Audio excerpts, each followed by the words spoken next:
I've seen many students, when they start preparation, they say that I'm going to prepare for 14 hours, 16 hours. They start it with that intensity, but they are not consistent. After a few days, their energy gets drained. The same stuff they have to do every single day. Such students do not clear the examination. But those students who are not preparing for 14, 16 hours in short term, rather every day they are consistent with 6 to 8 hours of study. They are doing it consistently every single day till the date of examination. Such students clear the examination. That's why this quotation, consistency will always beat short term intensity. I think this quote is actually made for UPSC civil servant aspirants. So I suggest you should go ahead with consistency rather than those short-term experiments of intensity. Even those who go to gym, you can't build your body in 1 or 2 days with short-term intensity, highly intensive. You're doing it for 4 or 5 hours. No, you have to do it every single day, for even if you go for half an hour or 1 hour, every single day, be consistent. Okay, so this is the quote of the day. Hi, my name is Yogesh Kotavar, and we are going to discuss the Hindu and Indian Express articles which are part of our daily news analysis. Here we'll be discussing all the most important articles. Now, I observed these are the 5 most important articles for today. Now, the first article is related to India Pakistan. It is related to Indus Water Treaty.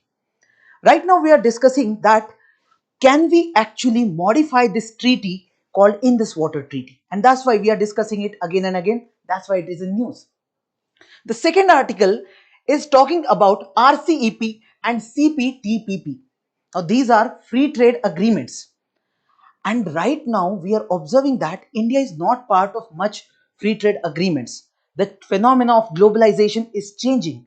And here we need to discuss whether India should become part of these free trade areas or free trade agreements. That's a concerning thing or a thing we need to discuss. Third article, many consular camps in Canada cancelled. Now, there are some consular camps. Now, to understand this topic, we need to know what is embassy, what is consulate. These basic things we need to know. Then, are CSR contributions to agriculture properly tracked? Now, we all know about CSR, corporate social responsibility. But how much amount of money is being spent in CSR and how much of that is going in the agriculture sector? This is what we are going to discuss. And the last article is related to this private property. Can government, can state acquire private property? So these are the 5 articles for today. Now let's start with the first article, which is related to Indus Water Treaty.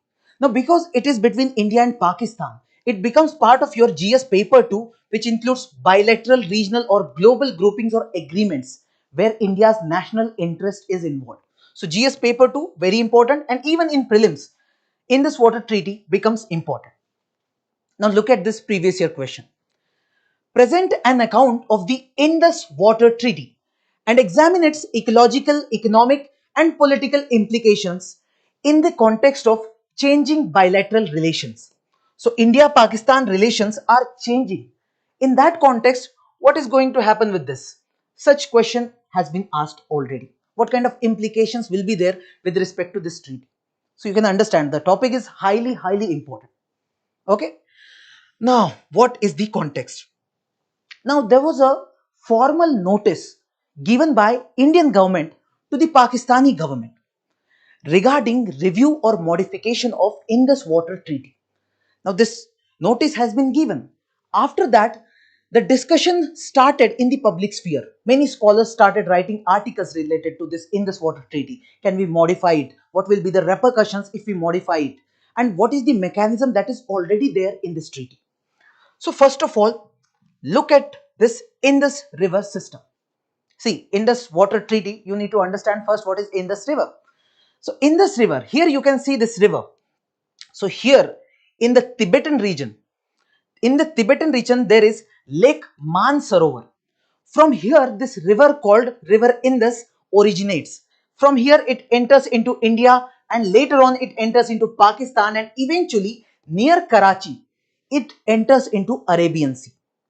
But we are not discussing just about Indus River, but we are talking about Indus River system. So when we say Indus river system, it includes all its tributaries also. So specifically we talk about total 6 rivers. One of them is Indus. So this is Indus river which you see over here. But all of these are its tributaries. All of these rivers are anyway becoming part of Indus after some time. So here you have Satluj river, Byas river, Ravi river, Chenab river and Jhelum river. Look at this. We call 3 of them as western rivers of this Indus system and 3 of them as eastern rivers. So Indus river, Jhelum and Chenab, these are considered as western rivers. And Ravi, Satluj and Byas, these 3 are considered as eastern rivers. Now why I am calling them eastern or western is because of the formation or the evolution of Indus Water Treaty.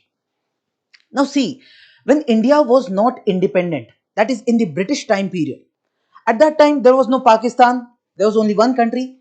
So overall, we did not have any such treaty called Indus Water Treaty. All of these rivers, all of the water of all these 6 rivers was shared by India, Pakistan, because there was no other country as Pakistan as such. But after 1947, especially after this partition, the question was, who will have authority over the waters of all these 6 rivers? Because water is very important.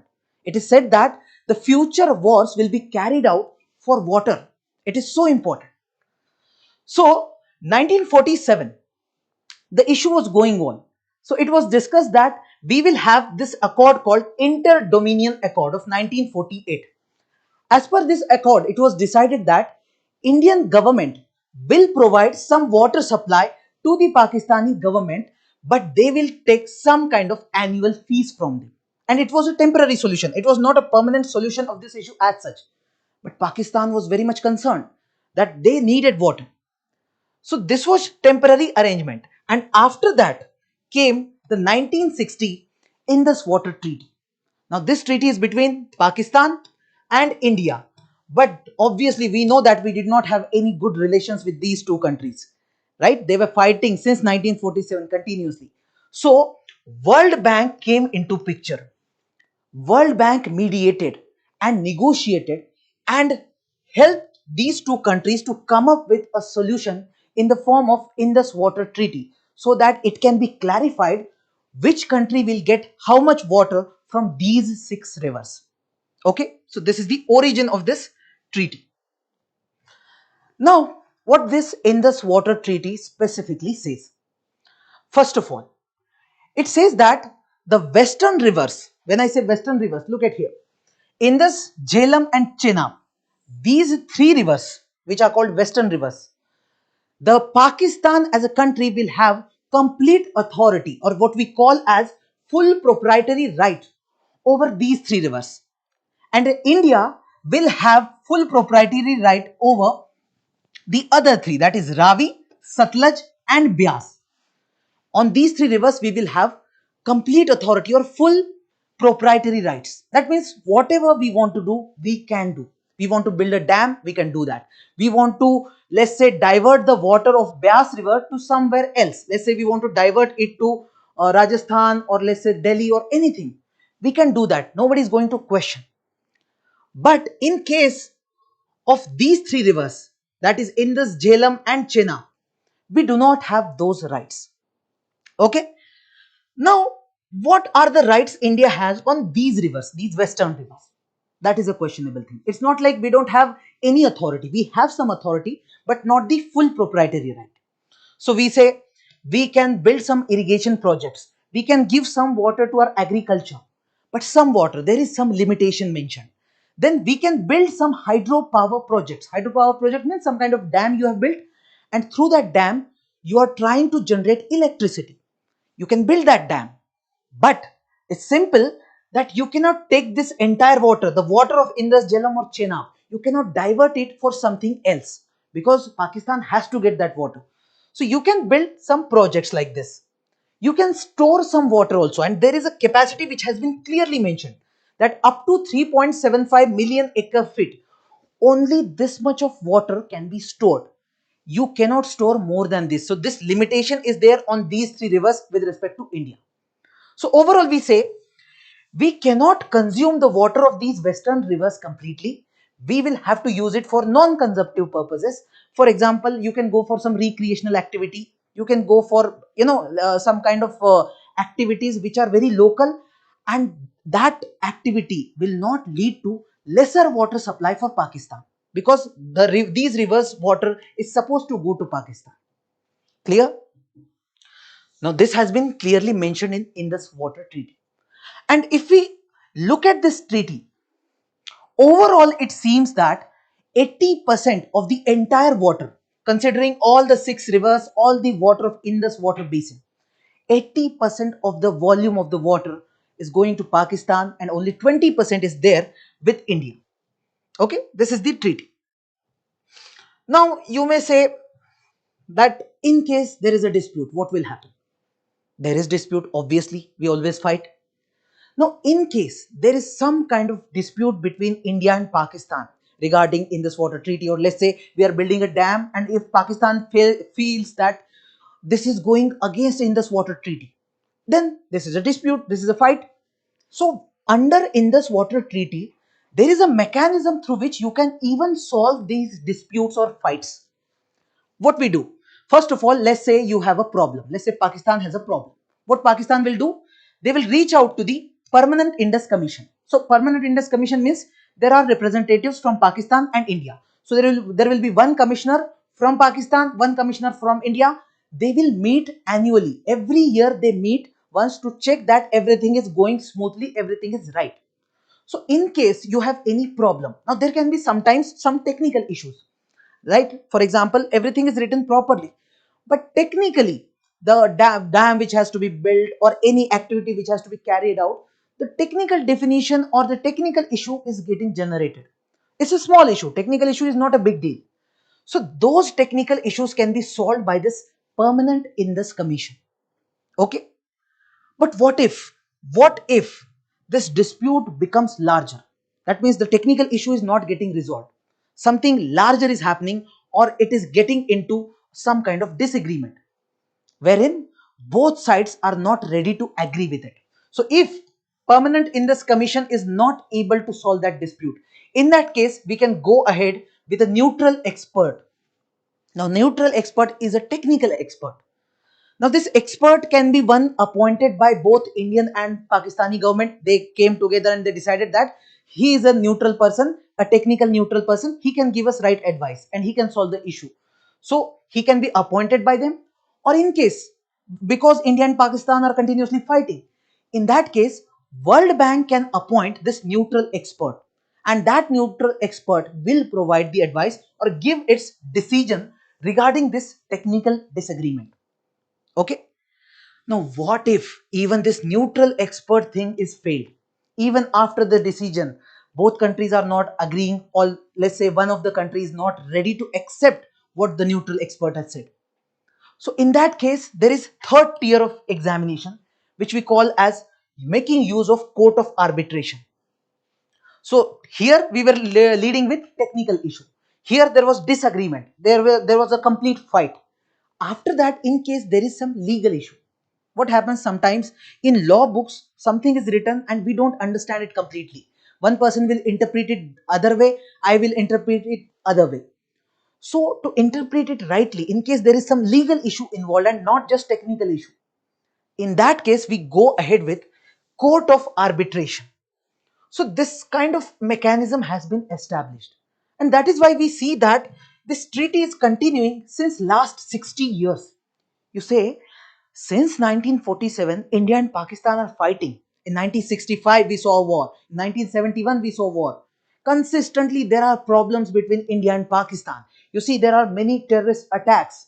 For example, the Parliament attack, the 26/11 Mumbai attack, the Uri attack, Pathankot attack. When such things happen, the relations between these two countries are not good. And in that case, maintaining a treaty like Indus Water Treaty, it is very difficult. But still, this treaty is surviving since last 60 years. We can say this is one of the most successful model of water cooperation throughout the world. It's one of the best examples. And if I talk specifically about Asia, see, it is said about Asia that Asia is very vulnerable. So if you look at the entire regions of the world, and if you look at the instability, that is which regions of the world are very, very unstable. First, you will look at West Asia, then second, you will look at South Asia, usually. So if I look at entire Asia, it is very much unstable. And in this region, you have come up with such a good treaty, right? So it is said that Indus Water Treaty is the only cross-border water sharing treaty in Asia. So in Asia, there is no other treaty of any other country which is having a treaty wherein two countries are involved and a water supply is involved, any river is involved. There is no such treaty. So we are saying it's a very good treaty. It's a very good example. And the most important part of this treaty is that here Pakistan, which is considered as downstream state. Downstream means, see, river water, say let's say Indus is starting from here and then it is going to Pakistan. Here we have India, here we have China, or let's say Tibetan region. So we call that China or India are upper riparian state, whereas Pakistan is a low riparian or downstream state. So anyway, water will go towards Pakistan, and that's why Pakistan will always be vulnerable. If India builds a dam and stops entire water, Pakistan will be concerned. So the countries which are at the downstream, they are always concerned, they are always vulnerable towards these actions. So they expect that the other country should be little bit generous, little bit compassionate towards us, and they should provide us more volume of water. And this is the speciality of Indus Water Treaty, that it is very much generous. We have provided, I said 80% of the volume is with Pakistan, right? Now, there is some issue. Right now, Indian government is saying that I think we need to modify this treaty. We don't want this treaty, we want some changes in this water treaty. Why they are saying that? Because many things have changed. For example, in India, the demand of water is consistently increasing. See, this treaty came into picture when we had this partition or the time of 1950, 1960. So just imagine from 1960 till the present time of 2024, many things have got changed. The population has increased, urbanization has increased, the demand of water has increased, many developmental activities are taking up. So overall, we need more water. And government feels that at the time of 1960, we provided 80% volume to them.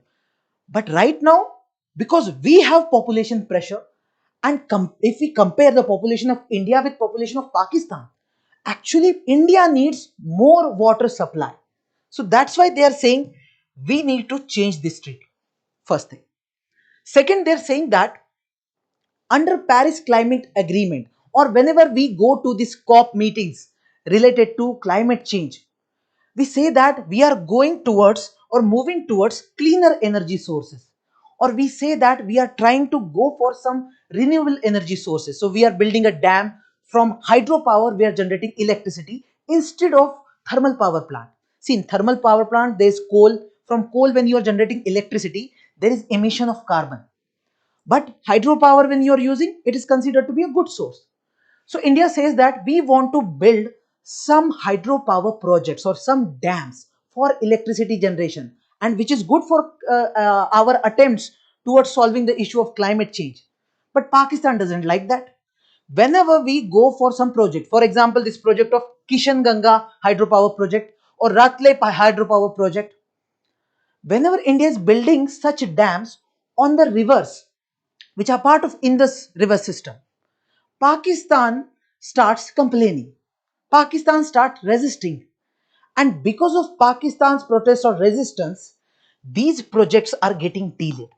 So India is saying that we have our clean energy goals. We have to ensure that we reach those targets. But we are not able to do it because of Pakistan. That's why we want this Indus Water Treaty to be revised. Okay. Then, because climate change is an issue which we are observing right now. When in 1960 we did this particular treaty, at that time we were not much concerned about climate change. But right now, because we are observing the effects of climate change, This issue is more important than anything. And that's why it is being said that because there is no consideration to climate change like mechanism at the time of 1960, today we need to revise this Indus Water Treaty. Then many a times we see terrorist attacks taking place from the land of Pakistan towards India.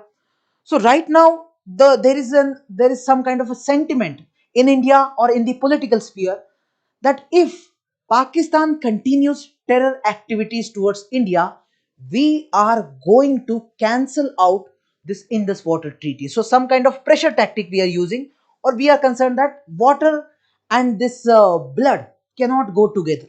This is what the Prime Minister or even the External Affairs Minister Dr. Jaishankar says. So this is an issue. And eventually it is said that we are the upper riparian state. We have the control. If we want, if we can build dams and we can stop the water. So we can utilize that. We should utilize that. It is being said nowadays. So these are the reasons why India wants modification of this particular treaty. Now look at these recent developments. In the year 2023, January 25, India served a formal notice to Pakistan regarding this review.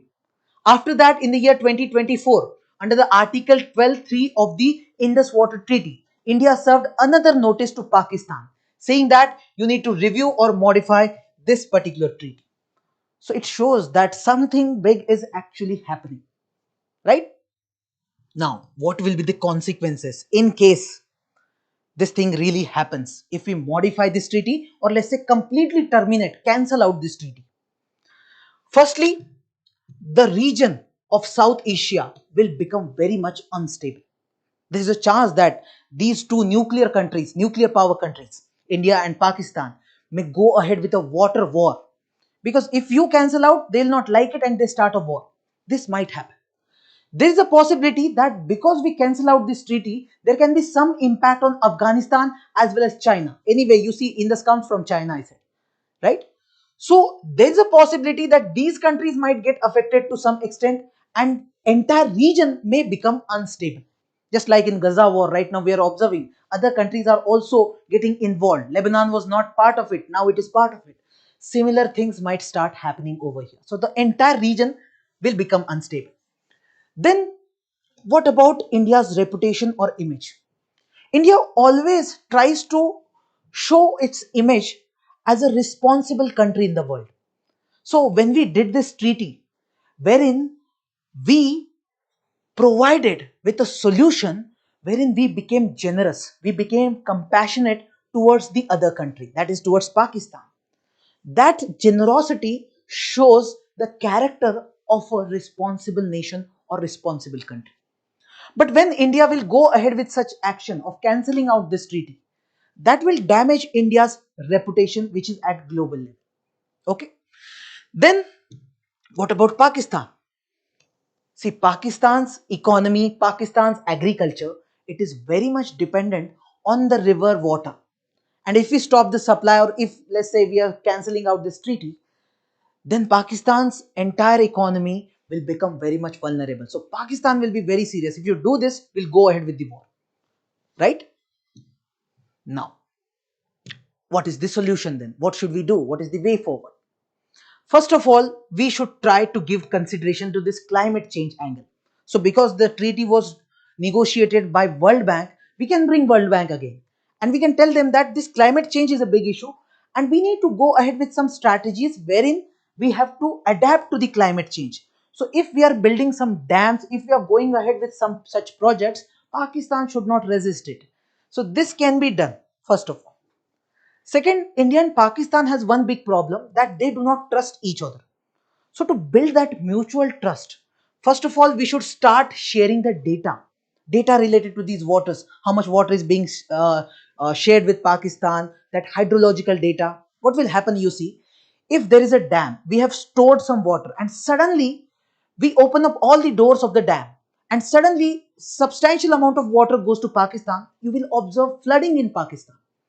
So that's why we are saying real-time data should be shared. How much we have stored, how much we are going to remove from that particular storage. Everything should be shared with Pakistan, or both countries should share it. Such mechanism should be there.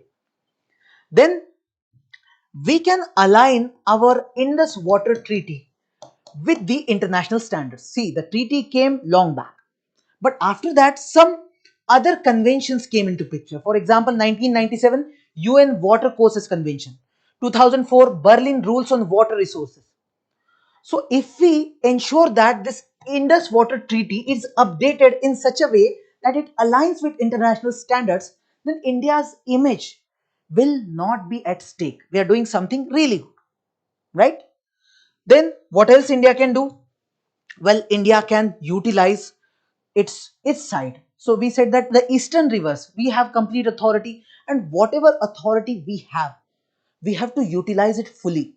We can utilize those waters. We can repair our canals in Punjab and Rajasthan. We can divert that water. First of all, India should utilize whatever rivers we have, the three rivers we have access to. We should utilize that first completely.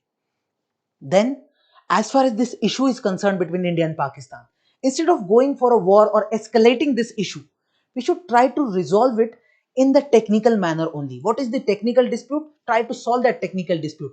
Let it not escalate to a bigger issue. And if we can solve it by diplomatic means, that is a better way. See, there is one way you can solve one issue by military. You can send your military, they will send your their military, there will be a fight. Other way is to go for diplomatic engagement. Your diplomats, their diplomats will sit together, negotiate. That is considered to be a better way to solve this issue. So this can be a way forward for this particular issue. Okay. So tell me if you have any doubts. I don't see any comment. So please mention any comment, any doubt in the comment box. Okay. Now, the first issue is done. Second topic. Now, the second topic is related to RCEP and CPTPP. Recently, the CEO of NITI Aayog, BVR Subramanian, he made a comment saying that India needs to become part of RCEP and CPTPP. That's why we are studying what are these things actually. And this is very important again as part of your GS2, bilateral, regional and global groupings, and this can even be asked in your preliminary examination. Directly a question can be asked on RCP or CPTPP. Now look at this previous year question. Consider the following countries: Australia, Canada, China, India, Japan, USA. Which of the above are among the free trade partners of ASEAN? Now, free trade partners, even RCEP is one of the free trade agreement. So such questions can be expected. So this is the NITI Aayog CEO who made this particular comment. Now, first of all, what is RCEP? The long form is Regional Comprehensive Economic Partnership. It's a free trade agreement. What is a free trade agreement? Simply two or three or four or many countries, they may come together and decide that when I will export any item to your country, you will not put extra taxes on it. You will not put many taxes on it. And similarly, I'll do the same for you. So let's say we have India and let's say we have USA, just for example. So when India is sending any product to USA, let's say a cloth is being sent, USA will not apply much more taxes on that, additional taxes. And when USA will send any product, let's say they are sending a bike or a car, India will not apply much more taxes on it, right? So this is called a kind of agreement wherein we try to ensure that the trade between two countries goes in a fluent manner. There will not be much barriers. See, if we put extra tax on the bike which is coming from USA, what will happen? In Indian market, there are Indian industries, Indian businessmen who have made some bikes, and that bike costs, let's say, 1 lakh rupees, and the price of the bike coming from USA is also 1 lakh. But because Indian government is putting extra tax, it will cost 1.5 lakh. So this bike which is coming from USA will not be much competitive. People will not buy it. They will prefer this 1 lakh rupees bike. So to have a good trade, it is said that you can go ahead with free trade agreement. There will not be any trade barriers. So It was being said that right now we need to go for some local groupings. See, the trend is that the globalization is changing. When we talk about globalization, entire world is connecting to each other. The economy of USA is linked to China, Chinese economy is linked to India, India's economy is linked to Singapore. This kind of thing was happening. But right now the trend is changing. So you see the trend that USA says America first. We'll just focus on America, will not give importance to others. India will say that we will focus on India only. Atmanirbhar Bharat. So when such things are happening, when countries are becoming protectionist means they are giving importance to their own activities and they are not concerned more about the liberal way of economy. Here we observe that the trend of globalization is changing. When the entire world was connecting, that was the trend of globalization of one way. The another way is right now that the world which was getting integrated, it is now getting disintegrated to some extent.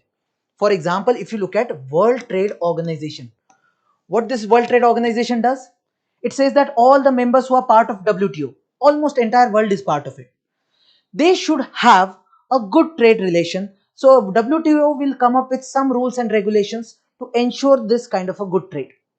But right now WTO is not working properly. So the trend shows that every country right now in the world is trying to go for some regional groups, some local groups. Instead of entire world coming into picture, some groups, let's say 10, 15 countries coming together and going for some free trade agreement, right? One of such idea is of RCEP, Regional Comprehensive Economic Partnership. Now, if you know the ASEAN countries, the 10 ASEAN countries, you can see in the map. So these are the ASEAN countries. These countries already had some kind of free trade agreement with some countries. For example, with India, with China, with Australia, this kind of thing was already there. So later on, it was thought that why not all the countries can come together. So 10 countries of ASEAN and other free trade agreement partners, which included China, Japan, South Korea, Australia, New Zealand. And these all 15 countries together signed this agreement called RCEP. So according to this agreement, they will have some kind of a free trade agreement. Now here, you look at the importance of this particular block. If you look at the size of their economies when they are coming together, how much is their size? It is 30% of global GDP because China is part of it, right? 30% of global GDP. And if you look at the entire population of world, only these countries are providing 30% of the world population. So I'm trying to say that from economic perspective, this group is very important. When world 30% population is here, you can say that it's a big market altogether. And 30% of world's GDP is coming up. That means it's a very powerful group.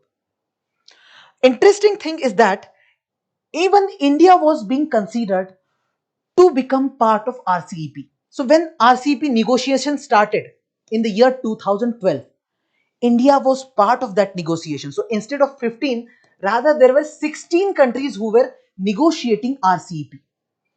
But in the year 2019, India said that we are not going to be part of RCEP. We had some concerns, and because of that we said we will not be part of RCEP. Now in future India might join it, but right now India is not part of it. But the other members, the remaining 15 members, they decided they will go ahead with the treaty even if India is not coming up. And in 2020, they officially signed it. After signing, this treaty came into picture or got operationalized in the year 2022. So since 2022, it is working properly. Clear? So this RCEP is there and India is right now not part of it. Now this is one kind of a free trade area or free trade agreement. Another one is CPTPP, that is Comprehensive and Progressive Agreement for Trans-Pacific Partnership. Now, this has an interesting story. Earlier in the year 2005, four countries came together. We call them P4 countries. These are Brunei, Chile, New Zealand, and Singapore. These countries came together. They said that we will have free trade agreement. After that, in the year 2016, it was decided that instead of these four countries, we will add some more countries in the same agreement. So other countries such as USA, Australia, Peru, Vietnam, Malaysia, Canada, Mexico, Japan, all these countries were added in the same agreement. So earlier it was named as P4 agreement. Later on it was named in the year 2016 as Trans-Pacific Partnership. All these countries were part of it. After that, what happened in the year 2017, that is the next year, what happened? Donald Trump became president of United States, and after that he said that we are going to withdraw from this treaty. So in the year 2017 USA withdrew, and only the remaining countries were there. Now because USA withdrew, the treaty was not existing now, but the remaining countries decided that they will continue with the treaty. So they negotiated and they established this CPTPP. So since the year 2018, this CPTPP, that is Comprehensive and Progressive Agreement for Trans-Pacific Partnership, is existing. Clear? See, here in the map you can see the countries which are part of it. Only the green ones you can see. Okay. Now I said that whether it is RCEP or TPCPP, India is not part of both of them. But Niti Aayog CEO is saying that India should become part of these free trade agreements. Why? Because first of all, we are observing the world is in an unstable movement, wherein when you look at the policies of Donald Trump, he gives a call for protectionism. Protectionism means he wants to protect the interest of Americans. So here there will not be liberal flow of the trade. There will not be liberal trade, or there will not be WTO who will be working properly. So here overall we are saying if India wants to ensure that protectionism and liberalization goes hand in hand. Liberalization means the open economy system is there. Liberal system is there. See, in 1990 we carried out a reform called LPG. That L is liberalization. So we opened up our economy. So when we are looking at liberalization at the entire world level, that should continue, but that will continue only when we'll take some action. So any kind of free trade agreement is part of this liberalization itself. So if India wants to ensure that its economic growth continues, especially in the times of such instability, especially when many countries are going for protectionism, then India will have to go ahead with such FTAs. India will have to become part of RCEP or TPCPP. Then if India becomes part of it, let's say India becomes part of RCEP, we said that 30% of global GDP is coming up, 30% of world population is there. India will get access to that market. Now, right now, many industries are coming up in India. So our businessman can tap that market and we can earn substantial money. So the consumers over there will become our partners. Then what about our MSMEs? See, when India exports, if you look at the data of exports, you will see that substantial export is coming from this MSME sector. So in case India becomes part of such FTAs, free trade agreements, then our MSME will get a boost, which is good for our economy. Then many times what India thinks is that, see, if we become part of any free trade agreement, our industries will not be able to fight with the industries of other countries, let's say Chinese industries or other countries. So the argument is that if we become part of such free trade agreements, our industries will directly compete with the industries of other countries. Let's say I give you the example of India and USA. I said that a bike is coming from USA, let's say at the price of 1 lakh, and now because you have free trade agreement, you cannot put much more taxes on it. So it will, let's say it remains of 1 lakh rupee only. And there are Indian businessmen who are also making one bike which costs 1 lakh. Now, what consumers will do, what customers will do, they'll check which bike is better. So they'll see that US's bike is better, they'll buy this one. Now, Indian businessmen will try to improve the quality and become very competitive. So they'll get into the competition, and global competition is important if you are emerging as a global largest economy, one of the largest economy, right? And eventually it will strengthen our regional supply chain. When we say supply chain, look at the supply chain in this manner. If you're making any product, so from the raw materials. You are getting a particular product, you are generating it, you are producing in the manufacturing plant, then you are assembling it, you are sending it to the customer. This entire chain, the logistics that involves, everything is part of supply chain. And we say that regional supply chain can be established. So India becomes part of RCEP. Regionally, we will have the entire supply chain established. So let's say we are dependent on USA or Europe or any country in the Gulf region, and they are involved in a war. So if we have supply chain which is established on the other side, we will not be much concerned even if there is war. Even if some supply of some material is not coming from that area, will not be concerned. Why? Because we have some other supply chain established. So some alternative routes can be there. Overall, it will benefit. This is what being said. But there are some concerns also. What are those concerns? First of all, what about Indian industries? Our industries are not that strong in many ways. For example, if you're competing with China, see, if India becomes part of RCEP, that means India will have a good access to Chinese market and China will have substantial access to Indian market. India cannot put lots of taxes or tariffs on any material coming from China. So can Indian businessmen compete with Chinese? That's a questionable thing. They come up with very low prices and they dump their products in India. So that's a questionable thing. If you compare with New Zealand also, see, if you look at the animal husbandry or dairy dairy industry, New Zealand is very famous for near dairy industry. So if India and New Zealand, again New Zealand is part of RCEP. So if both of them have access to the each other's market, then both of the producers or the businessmen in both countries will have to compete against each other. Can Indian businessmen do this in terms of New Zealand? That's a questionable thing. So Indian government gets some pressure from its domestic businessmen, domestic industrialists, that you should not go ahead with such RCEP or any kind of free trade agreement.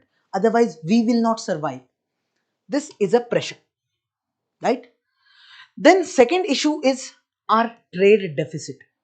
See, when you are doing trade, you are exporting something. Let's say you are exporting something to China, let's say of rupees 100 cr, and you are importing something from China which is of somewhere around 150 cr. What is this? You are exporting less, importing more. This is called trade deficit. If you had exported more, we would have called it trade surplus, which is very good thing.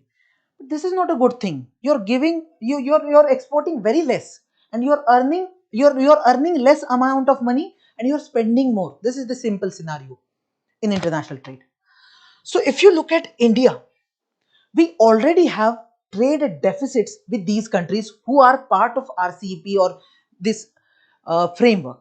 So if I take again the example of China, we already have a substantial trade deficit with them. Even if you look at ASEAN countries, with many of these countries, we have trade deficit.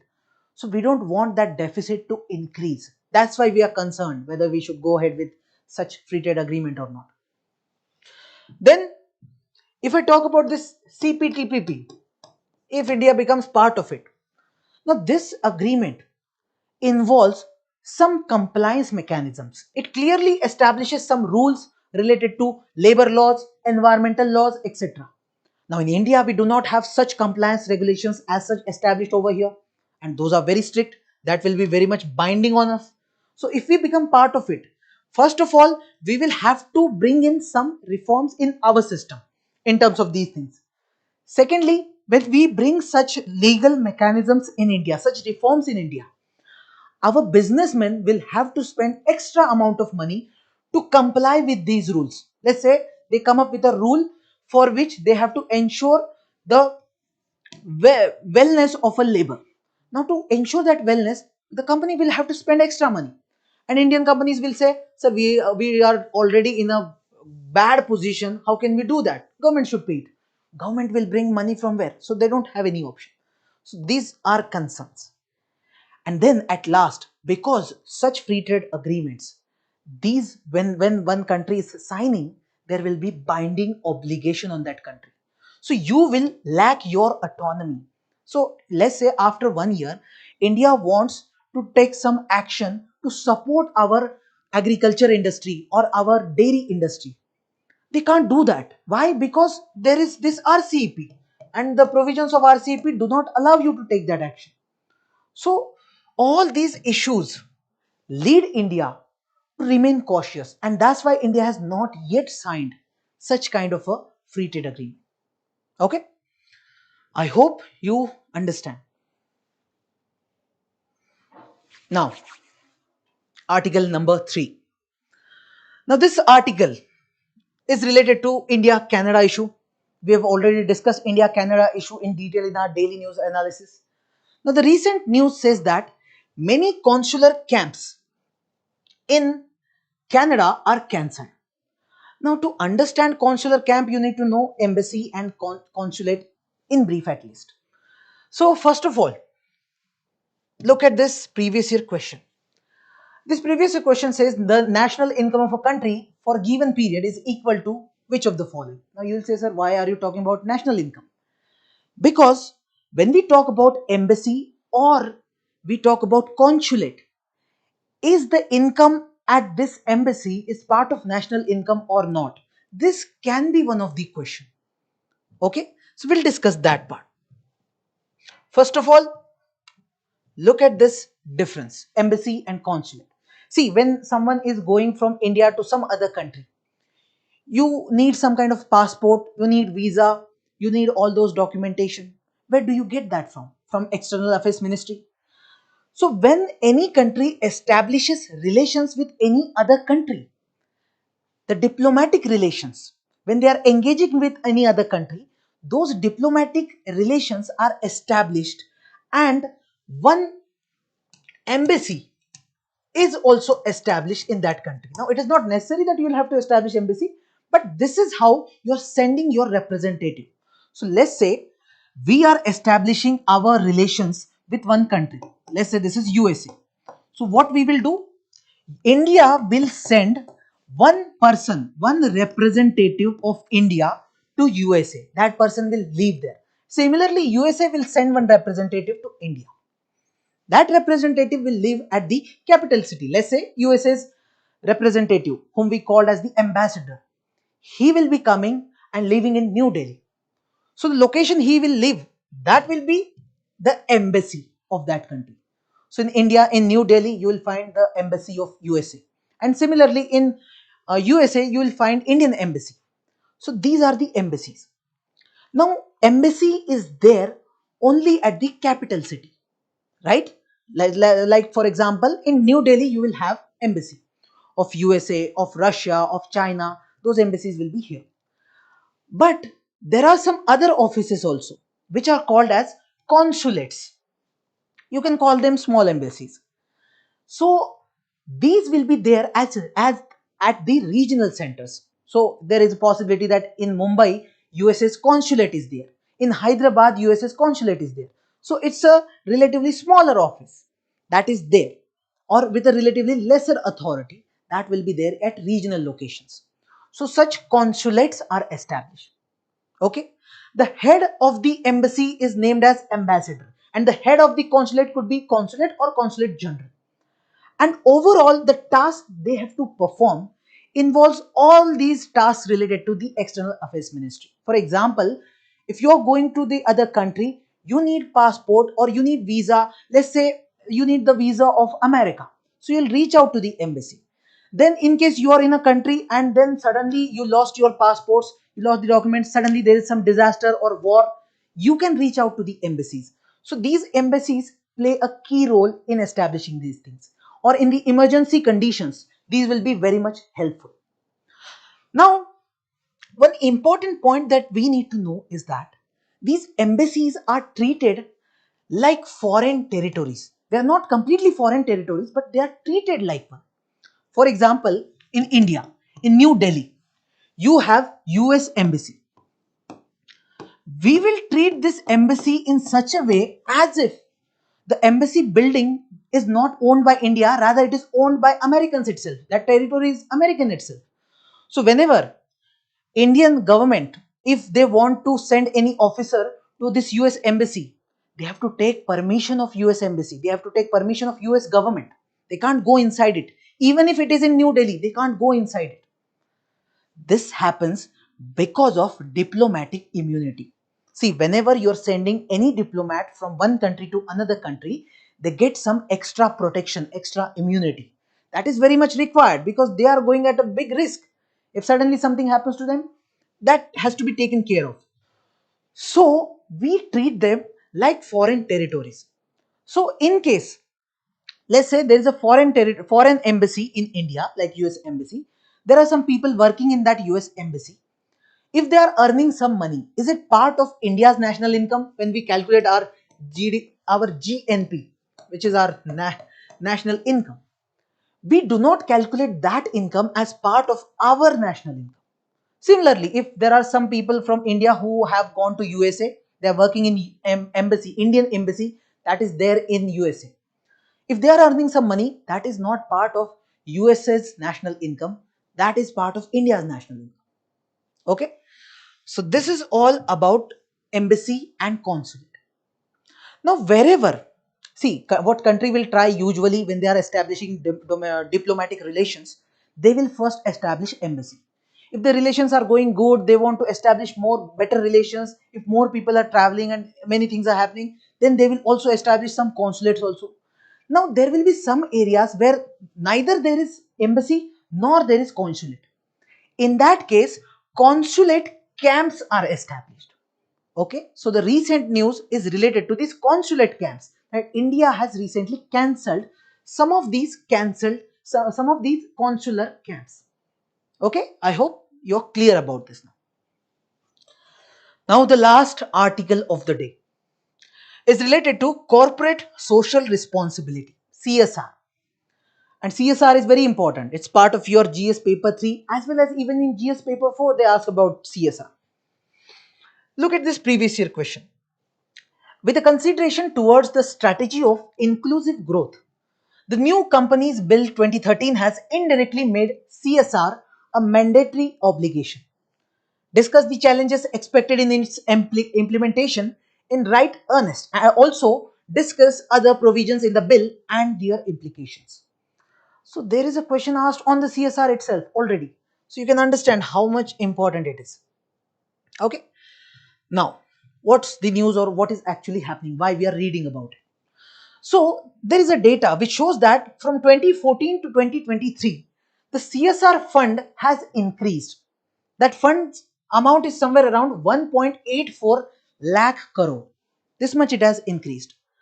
But we are observing that this amount we are not spending much on the agriculture. And that is required. This is what being said by the scholars. That's why we are discussing this issue. Now, first of all, what is CSR? Corporate Social Responsibility. Now, you see, whenever you look at any private company, what do you see? Private companies work only for profit. So they'll go ahead with a business, they'll set up a business and they'll just look at how much profit they can gain.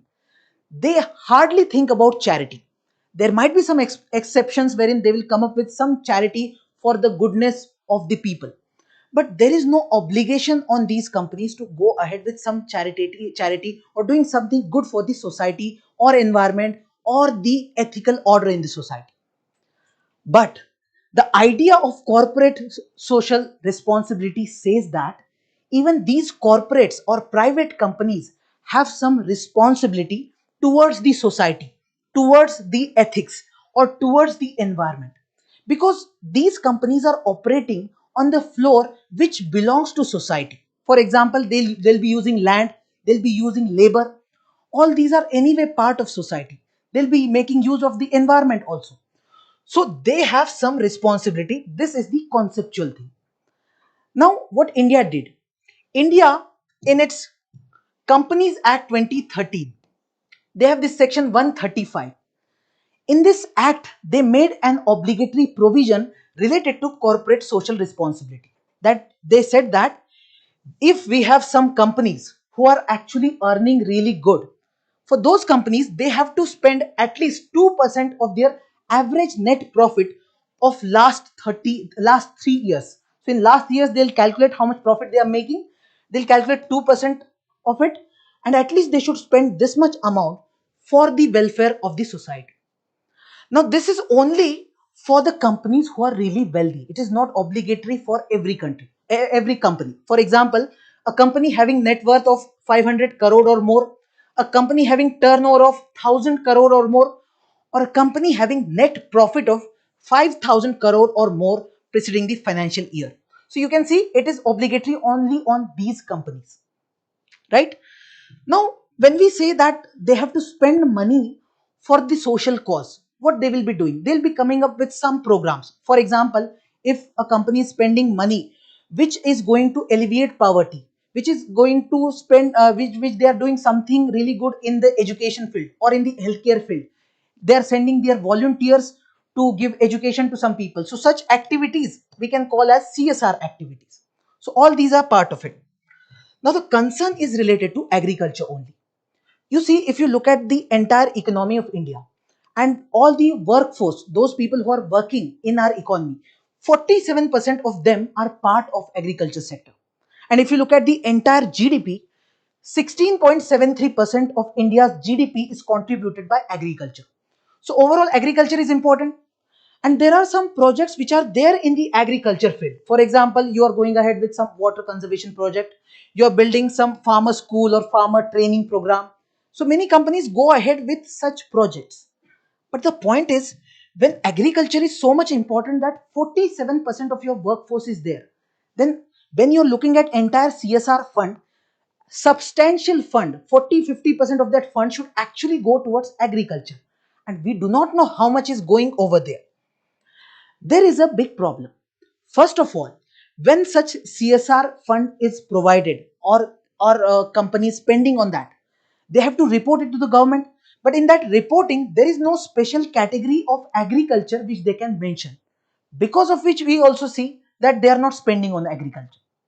Second, there is also some overlap with other categories. For example, if someone is doing something for poverty alleviation or rural development, now this overlaps with the category of agriculture. Somewhat it helps agriculture, sometimes it doesn't. So there is overlap. Then these companies have good knowledge or decent knowledge about education or healthcare, so they spend money on that. But they don't have any idea about what kind of problems Indian agriculture is facing. So because of this limited understanding, they are also not spending any money on this. And at last, if there is no distinct category, and if they spend money on that, and if they are not complying with the rules and regulations which are very complex in India, then they get into a problem. So overall, these issues lead India to such a situation wherein we are not able to spend substantial amount of CSR fund on the agriculture field. This is the core of this article. Okay. And the fifth article is related to, can the state acquire all private property? This topic we have already covered in our daily news analysis. So here you can see of 6 November's daily news analysis, right to property. So I suggest, if you want to revise this topic, you can reach out to this particular video. Now, the time for practice questions. First question. With reference to the provisions of corporate social responsibility in India under the Companies Act 2013, consider the statements. Every company in India, irrespective of its size or profitability, is mandated to spend at least 2% of its net profit on CSR. Absolutely wrong, because it is applicable to only wealthy companies. Second, this act includes initiatives for environmental sustainability, rural development, promotion of education. Right. So the answer is B, 2 only. Which of the following are considered part of India's national income? Now, income earned by foreigners working in foreign embassies located within India. Now, this is not part of India's national income. So, wrong. Income earned by Indian citizens working in Indian embassies located in foreign countries. So, this is part of India's national income. So, B2 only is the answer. Third, it is about RCEP. It includes 15 member countries consisting of 10 ASEAN nations and 5 free trade agreement partners. That's true. India is founding member of RCEP and remains an active participant. That is wrong. Now, if you make the second statement wrong, you see, you reach to somewhat this part, that two options are eliminated. Then see third statement, it is absolutely right that it is reducing trade barriers. And fourth statement, it was signed in 2020, became operational in 2022. This is right. So 134 B is the right answer. Now the last is the mains practice question. Given the rising water demands environmental concerns and strategic considerations, discuss the challenges India faces under the Indus Water Treaty, suggest measures India can adopt to address these challenges while ensuring sustainable water resource management. Now, to answer this question, start your introduction by defining what is this Indus Water Treaty when it came into picture, or you can give the context that we are actually discussing to modify it. Then in the challenges, you can discuss that when it comes to the western rivers, India has very limited rights. That's an issue. When we are going ahead with some projects, there is resistance, the climate change issue, security issues, which you can mention. After that, give some suggestions also. So here you can say that we can go ahead with the infrastructure, we can develop some infrastructure to utilize maximum capacity of water from there. Then climate responsive provisions, you can go for some adaptation mechanisms, making use of World Bank. You can share data, you can engage diplomatically. All these angles you can mention, and at last you can conclude with a balanced approach wherein we have to address these challenges related to the treaty. We need to upgrade the treaty. You can mention that. Okay. So this is what we had to discuss about our 5 articles related to the daily news analysis session. So thank you so much.